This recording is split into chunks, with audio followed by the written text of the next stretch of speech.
The council said the government's use of tanks and shells was a violation of international law. Aljazeera has gained exclusive access to the Eastern Strong UN Security Council condemnation of the killings in the town of Houla. I'm joined now by Louay Safi, a member of the Syrian National Council, the main opposition coalition. Louay, good to have you with us. So the UN Security Council has condemned the massacre, but in reality, without Russia on board, what can it now do?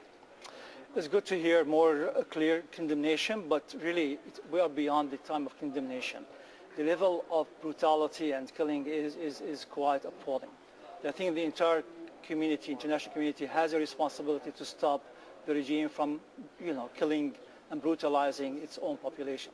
Let me put this to you.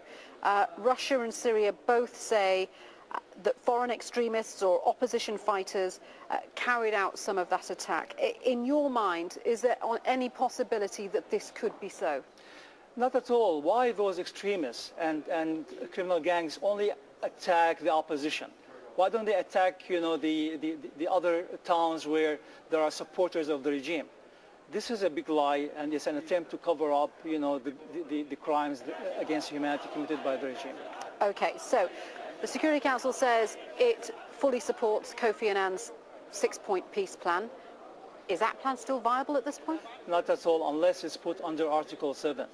I mean, this regime, seems to take the message that the world is willing to see the massacres continuing in Syria. This is the wrong message. Article 7 must be introduced in the Security Council. And Article 7 being physical intervention. Right, allowing the Security Council to intervene and force the regime by using, armed forces to stop it from killing the people. And that is something that opposition fighters now support? We support that, absolutely. Okay. The conflict's now spilling over into the rest of the region. We've seen problems in Lebanon, for example. What should Arab nations be doing? How should they respond to this? Well, many Arab nations have taken a strong stance, particularly Gulf countries like Qatar and Saudi Arabia. But we would like to see sort of the whole Arab world united and demanding that the international community do something about stopping the killing.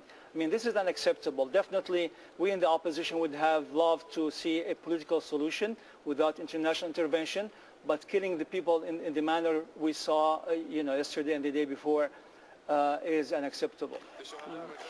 I know that some opposition forces on the ground are blaming the UN for allowing the massacre to happen. They're saying that they will no longer speak to representatives from the UN or cooperate with the UN monitoring mission.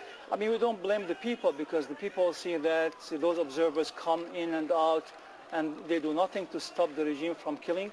I mean, the whole idea of sending observers is that the regime would be deterred from using, its military forces, its rocket launchers and artilleries. But their mandate is not to intervene, is it? Their mandate is to observe. It is not, that's true, but at least, we are expecting, the Security Council to say, okay, our observers have not stopped the killing. This is number one on the Kofi Annan's plan. The first item has not really, implemented. Then we expect them to go back to the drawing board and say, okay, we have to do something to stop the regime. We cannot allow this fighting to become civil war. It's already starting to take the shape of civil war, instigated by the regime, because they are hoping that the opposition would retaliate in the same fashion, attacking villages where supporters of the regime live. That probably will not happen. We don't want that to happen. But the regime is doing its best to provoke such, civil war. Louay, thanks very much indeed for speaking to us. Louay Safi for the SNC there.